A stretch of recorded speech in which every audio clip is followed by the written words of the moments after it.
다속사상으로 다시 읽는 요한복음. 잃어버린 예수 쉬운 한 번째 시간입니다. 오늘은 내가 떠나갔다가 다시 온다. 내가 떠나갔다가 다시 온다 라는 제목으로 말씀드리겠습니다. 예수는 제자들에게 자신이 유대교 지도자들에 의해 죽임을 당하리라는 순환의 예고를 여러 번 하였습니다. 마르코 복음서에 적힌 것만도 3번이나 됩니다. 스승 예수로부터 처음으로 순환의 예고를 들은 베드로가 예수를 붙들고 그럴 수 없다고 펄쩍 뛰었다가 사탄아 물러가라. 하나님의 일은 생각하지 않고 사람의 일만 생각하는구나 라는 꾸중을 들었습니다.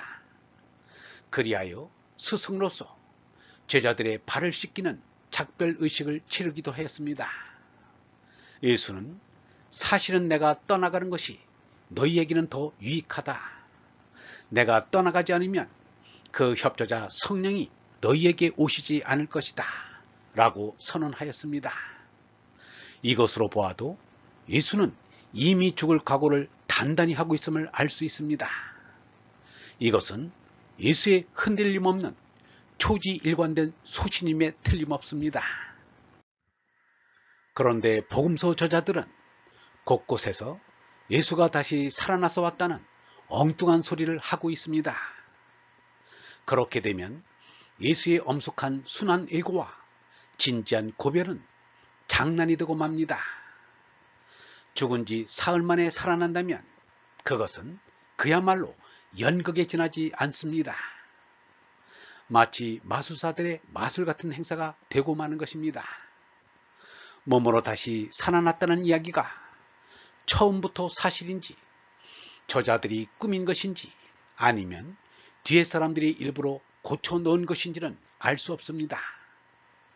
복음서는 이 대목에 와서 일관성 있는 논리를 보이지 못하고 있습니다. 사실이 아닌 것을 사실처럼 말을 하는데 그 까닭이 있다고 봅니다. 내가 떠나갔다가 너희에게로 다시 오겠다는 말을 너희가 듣지 않았느냐? 아버지께서는 나보다 훌륭하신 분이니 만일 너희가 나를 사랑한다면 내가 아버지께로 가는 것을 기뻐했을 것이다. 내가 갔다가 다시 오겠다는 것이 무슨 뜻인지 알 수 없습니다. 아버지께로 가는 것을 기뻐했을 것이다와 어떻게 관련이 되는지도 알 수 없습니다. 나중말로 보면 사뭇 가는 것인데 앞의 말에는 다시 온다고 하였습니다. 가는 것인지 오는 것인지 도무지 갈피를 잡을 수 없는 상치되고 모순되는 말이라 아니할 수 없습니다. 이제 조금만 지나면 나를 보지 못하게 되겠지만 내가 살아있고 너희도 살아있을 터이니 너희는 나를 보게 될 것이다. 이 말도 알쏭달쏭한 말입니다. 세상이 나를 보지 못한다면 몸으로는 온전히 죽고 없어진 것을 뜻합니다. 몸으로 다시 살아났다면 세상 사람들의 눈에 띄지 않을 수 없기 때문입니다. 그렇다면 죽은 예수가 몸으로 다시 살아났다는 것은 거짓입니다. 그런데 제자들에게는 다시 나를 보게 될 것이라니 희한한 일이 아닐 수 없습니다. 예수가 제자들 눈에만 자기 모습이 보이도록 요술을 부리거나 제자들이 마술의 눈을 가진 것이나 둘 가운데 하나일 것입니다. 조금 있으면 너희는 나를 보지 못하게 될 것이다. 그러나 얼마 안 가서 나를 다시 보게 될 것이다. 이 말도 알쏭달쏭하기는 마찬가지입니다. 알아들을 수 없는 말인 것입니다. 이러한 모순탕책의 말이 적지 않게 들어있습니다. 평생을 날마다 성경을 봐온 유영모가 하는 말이 성경에는 무엇인지 말이 많습니다. 솔직하게 말하면 이 사람도 처음에는 거짓말을 곧이 듣고 속았습니다 라고 하였습니다. 맹자가 말하기를 책의 글을 다 믿으면 글이 없는 것만 못하다 라고 하였습니다. 유영문은 이렇게 말하였습니다. 예수의 영원한 생명은 그의 몸이 아니고 그의 얼이다. 그 예수가 받은 얼은 지금 우리에게도 하느님께서 보내주신다. 하느님께서 줄곧 우리에게 보내주신다. 예수의 얼은 곧 하느님의 얼인 것이다. 어떤 뜻으로는 우리의 토대가 그리스도 얼이다. 그리스도라기보다는 성령이라고 하는 것이 더 이해하기가 낫다. 성령이란 하느님의 생명으로 진리이다. 하느님의 성령이 우리의 한 줄기 얼생명을 유지하여 주는 것이 아니겠는가. 예수 그리스도의 정체는 얼라입니다. 예수의 말씀대로 바람과 같아 눈에 보이지 않고 또 없는 곳이 없습니다. 유비쿼터스로 언제 어디서라도 찾으면 만날 수 있습니다. 그런데 갔다가 온다느니 안 보였다가 보인다느니 하는 것은 얼라와는 상관이 없는 말입니다. 얼라는 오고 감이 없고 머무는 곳이 없습니다. 무고 물의 영무지입니다. 예수일지라도 머무르는 여느 사람과 같아 한번 왔다가 가면 다시는 오고 가지를 못합니다. 이러한 불복인 것입니다. 예수의 제자들이 미처 얼라를 깨닫지 못하였다가 얼라를 깨닫고는 얼라의 예수를 알게 되는 것을 조금 있으면 너희는 나를 보지 못하게 될 것이다. 그러나 얼마 안 가서 나를 다시 보게 될 것이다. 라고 말했는지 모르겠습니다. 하느님의 성령인 얼라는 개체의 얼이 아닌 공통의 얼입니다. 그러므로 얼라로는 너와 나의 구별이 있을 수 없습니다. 따라서 불교에서 말하는 윤회란 있을 수 없습니다. 윤회란 자식이 자식을 낳고 또 자식이 자식을 낳는 윤회가 있을 뿐입니다. 그러나 비록 부모로부터 유전인자를 받아서 닮게 태어났어도 자식은 자식의 인격으로 살아가는 것이지 부모의 환생으로 생각하지 않는 것입니다. 유영모는 윤회에 대해서 이렇게 말하였습니다. 여기서 니르바나라는 것은 사람의 영원한 생명을 말합니다. 원만하게 충령되었다는 뜻입니다. 보통 니르바나에 들어간다면 죽었다는 뜻과 비슷합니다. 누가 죽으면 니르바나에 들어간다고 합니다. 죽는 것과 니르바나, 이것은 일치합니다. 곧 죄나는 없어지는 것입니다. 죄나를 초월하는 것이 참으로 니르바나에 들어가는 것이 됩니다. 죄나를 초월하였다는 것은 정말은 죽었다는 것과 같지 않습니까? 아직도 사람들은 세상에 났다 죽었다, 죽었다 났다 하면서 끌려다닙니다. 그냥 둬도 모르는데, 그러니까 죄도 없는데 경찰서 유치장에 들어가라 나오라 하면 그처럼 성가실 일이 어디 있겠습니까? 아직 이 세상은 고뇌의 세상입니다. 상대 세계에서 죽었다 났다, 났다 죽었다 하는 것의 성가심은 딴 것이 아닙니다. 자기가 못나서 끌려다니는 것과 같은 성가심입니다. 이목구비가 분명하고 죄의 권리 죄가 써도 그냥 끌려갔다가 끌려오는 그 모양입니다. 이처럼 우주 앞에서 났다 죽었다, 죽었다 났다는 철저한 수레바퀴 안에서 끌려다니는 것이 우리 처지가 아니겠습니까? 그러나 자기를 이기는 사람, 초월한 사람은 그러한 일이 없습니다. 진리의 정신을 알면 홀려 다니지 않습니다. 유영모는 왔다 갔다 하지 않는 것을 셋으로 들었습니다. 절대자 하느님, 무한대의 허공, 마음속에 온 얼라는 왔다 갔다 하는 상대적 존재가 아니라는 것을 이 사람은 인정한다. 셋이라 하였지만 사실은 셋이 다 하느님인 것입니다. 그러니 예수가 갔다 온다고 한 것은 잘못된 말입니다. 예수의 말이라 해도 잘못된 말이고 나중 사람이 붙인 말이라도 잘못된 말입니다. 예수가 몸으로 부활하였는데 예수를 쫓는 무리의 눈에만 보인다는 것은 있을 수 없는 일입니다. 예수가 몸으로 부활하였다면 도깨비처럼 숨어 다닐 까닭이 없습니다.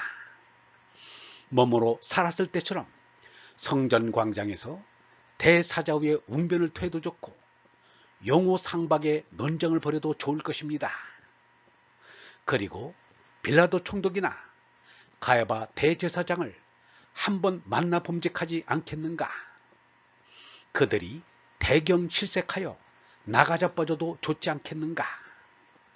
더구나 로봇 태권브이처럼 사람들이 쳐다보는 그대로 하늘로 치솟았다는데 바로 가지 말고 예루살렘 상공을 3바퀴만 돌고 갔으면 3년 동안 애쓴 것 이상의 전도 효과를 낼 수 있었을 것이 아닌가. 그랬더라면 스테파노나 야고보가 돌에 맞아 순결한 마음 아픈 일은 일어나지 않았을 것입니다. 헤르만 헤세는 인도의 윤회서를 믿는 척하였습니다. 소설 유리알 유의를 쓰기 위해 윤회서를 이용하였습니다. 그가 진심으로 윤회서를 믿었는지는 알 수 없습니다. 헤세가 자신이 윤회하는 과정을 예측하는 것을 시처럼 적은 것이 있습니다. 윤회한다는 게 얼마나 지저분한가를 살필 수 있습니다. 석가보다가 어찌하여 윤회를 그렇게 싫어했는지 알 것 같습니다. 석가보다가 외아들 라울라를 스님으로 만든 것은 윤회의 마침표를 찍기 위한 것으로 보입니다. 왔다 갔다 하는 것은 좋은 것이 아닙니다. 아주 지저분한 것입니다. 시인이 부르는 죽음의 찬가. 나는 곧 세상을 떠나 조각조각 흩어지리라. 그리고 나의 유골은 모두 다른 것으로 바뀌리라. 이름을 날리던 헤세는 사라지고 출판업자만이 그의 독자 덕택에 먹고 살 것이다. 그 뒤 나는 다시 세상에 나와 모두가 좋아하고 심지어 노인들까지 호의적인 주름을 쥐며 싱긋 웃어주는 사내 아이가 되리라. 하지만 나는 개걸스레 먹고 마셔대며 이름도 더 이상 헤세가 아니리라. 나는 젊은 여인들 옆에 누워 그녀들의 몸에 내 몸을 비벼대고 그러나 실증나면 여자들의 목을 조른다. 그러면 사형 집행인이 와서 나를 저 세상으로 보내리라. 그 뒤 나는 어떤 어머니에 의해 다시 태어나게 되리라. 그러면 그때 다시 책을 쓰거나 여자들과 잠을 잘지도 모른다. 그러나 나는 이제 그만 저 세상에 머물러 다시 밝은 빛을 보고자 한다면 슬픔과 절망을 뚫고 나아가야만 한다. 나를 사랑하였다면 나의 아버지께로 감을 기뻐하였으리라. 아버지는 나보다 크심이라. 하느님 아버지께로 간다는 것은 몸으로는 죽는 것입니다. 그런데 영원한 생민 얼라로 솟나 제 나이 생사에서 자유롭습니다. 그러므로 몸의 죽음을 슬퍼할 까닭이 없습니다. 이것은 제 나라만 살고 있는 사람은 이해할 수 없는 말입니다. 제 나이 사람들은 개똥밭에서 굴러다닌다 해도 이승살이가 좋다는 것입니다. 그런데 예수는 얼라로 솟난 이기에 영원한 생민 얼라로 하느님과 하나 되는 것 이상으로 기쁜 일이 없습니다. 예수가 아버지와 나는 하나이다라고 말할 때 얼마나 기쁨에 벅찼을까를 상상해보자. 부부가 결혼을 해서 부부 일신이 되었다는 소리를 해도 가슴이 벅차도록 기쁜데 하느님 아버지와 내가 하나임을 느낄 때 그 감동 이상의 기쁨이 어디 있겠는가. 그 기쁨은 견줄 데가 없습니다. 아버지는 나보다 크심이라. 이 말씀 때문에 정통 신학자들이 골머리를 썩인다고 합니다. 예수가 하느님이다 또는 하느님께서 몸을 입어 예수가 되었다는 말을 할 수 없기 때문입니다.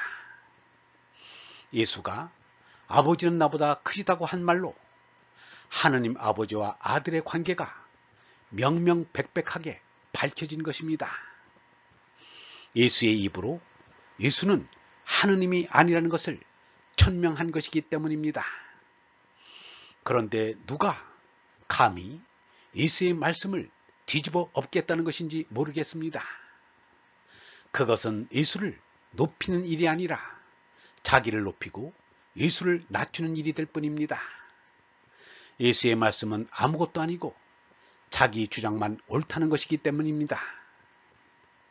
예수를 참으로 높이고 싶으면 예수의 말씀이 참되다는 권위를 인정할 일입니다. 나의 언란은 하느님의 끄트머리다. 사람들이 나가 무엇의 끝인지를 잘 알지 못한다. 그러고는 이 세상에 처음이 되고 머리가 되려고 야단들이다. 그러나 처음은 머리는 하느님뿐이다. 나는 하느님의 제일 끄트머리인 한 긋 한 점이다. 우리가 참을 찾자는 것도 하느님의 끄트머리인 이 긋 얼라를 찾자는 것이다. 이것은 참나요 얼라이다. 이것은 이 우주에 켜진 하나의 불꽃이다. 얼본 여러분, 하느님의 성령인 얼라는 개체의 얼이 아닌 공통의 얼입니다. 그러므로 얼라로는 너와 나의 구별이 있을 수 없습니다. 얼라로는 그대로 하느님입니다. 그래서 예수가 아버지와 나는 하나이다라고 말한 것입니다. 아버지와 하나가 될 때 그 기쁨은 황홀 그 자체입니다. 남녀가 하나가 되어도 기쁘다고 하는데 참으로 크신 하느님과 하나가 된다면 그 감동 이상의 기쁨이 어디 있겠는가? 예수가 떠나갔다가 다시 온다는 말도 하느님이 우리 마음속에 얼라로 오신다는 말입니다. 얼라는 왔다 갔다 하는 상대적 존재가 아닙니다. 몸나로는 예수도 다시 올 수 없습니다. 우리가 참을 찾자는 것도 절대신 하나님의 끄트머리인 이 것을 얼라를 찾자는 것입니다. 이 것은 참나요 얼라입니다. 이 것은 이 우주에 켜진 하나의 불꽃, 얼의 불꽃입니다. 영성신학원 다석아카데미의 하늘소리였습니다.